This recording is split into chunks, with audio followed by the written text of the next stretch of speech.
The moment you fear most is also the moment you need most. Failure isn't just inevitable, it's necessary. Thomas Edison found 10,000 ways not to make a light bulb before finding one that worked. His perspective challenges everything we've been taught about success and innovation.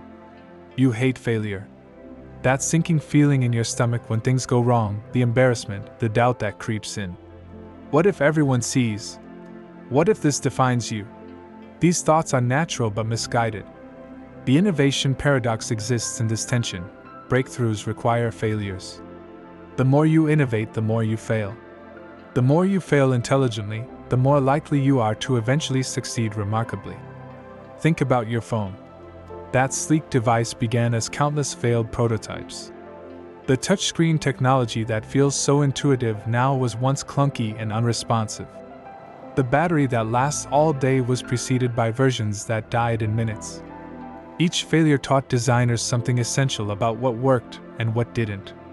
This pattern repeats across history.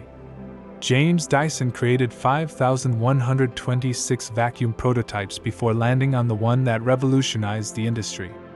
Pixar scraps entire storylines and animated sequences worth millions.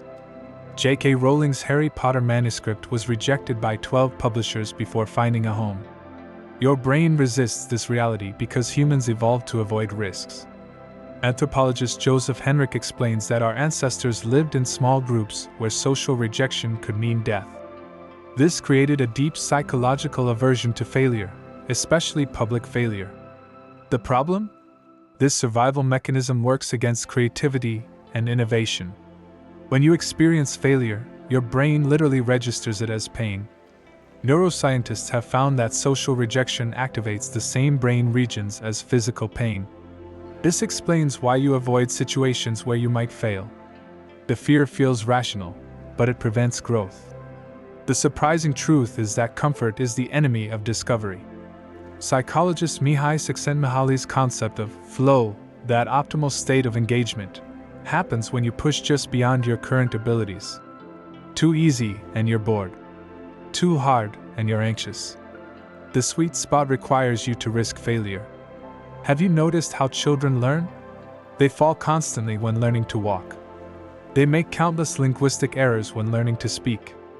They don't worry about looking foolish, they're focused on mastery. At what point did you lose this superpower? Carol Dweck's research on mindset offers a clue. People with fixed mindsets see failure as evidence of their limitations. Those with growth mindsets see failure as information, valuable data about what to try next. The difference isn't just philosophical, it leads to measurably different outcomes in learning, innovation, and achievement. Failure only truly defeats you when you internalize it. I failed is fundamentally different from I am a failure. The first is an event, the second is an identity. Resilient people understand this distinction intuitively. As psychologist Angela Duckworth notes in her research on grit, resilient people experience the same setbacks as everyone else. They just interpret and respond to them differently. The greatest innovation opportunities often emerge from frustration. When Steve Jobs was diagnosed with cancer, he was frustrated with the clunky interfaces of hospital equipment. That frustration informed Apple's design philosophy, making complex technology human-centered and intuitive. His anger at poor design became motivation for breakthrough innovation. What makes failure productive instead of just painful? The key is reflection. Neuroscientist Bolato explains that the brain learns best when it's surprised, when reality doesn't match expectations. The gap between what you predicted and what actually happened contains the lesson. Without reflection, this gap goes unnoticed and the lesson goes unlearned. Consider implementing failure rituals in your work. Some innovative companies celebrate failed projects with the same enthusiasm as successful ones. They throw failure wakes, where teams dissect what went wrong and extract lessons. This transforms failure from something to hide into a resource to mine. Failure amnesia poses a serious threat to innovation. Organizations and individuals often forget their failures as quickly as possible. This cultural forgetting means the same mistakes recur. The wisest innovators document failures meticulously, not to assign blame but to build institutional knowledge. The next time you face failure, try shifting your language.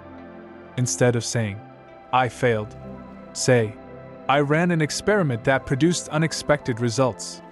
This isn't semantic trickery, it's a fundamental reframing that aligns with how innovation actually works. Remember that breakthrough innovations rarely come from incremental improvements to existing solutions. They come from wild attempts that mostly fail but occasionally transform everything. The transistor, penicillin, and X-rays all emerged from experiments that didn't go as planned. Your relationship with failure determines your capacity for innovation. This isn't just true for inventors and entrepreneurs, it applies to parents trying new approaches with their children, employees suggesting changes to workplace processes, artists developing their craft. The path to any breakthrough is paved with necessary failures. Each one eliminates a possibility that doesn't work, bringing you closer to what does.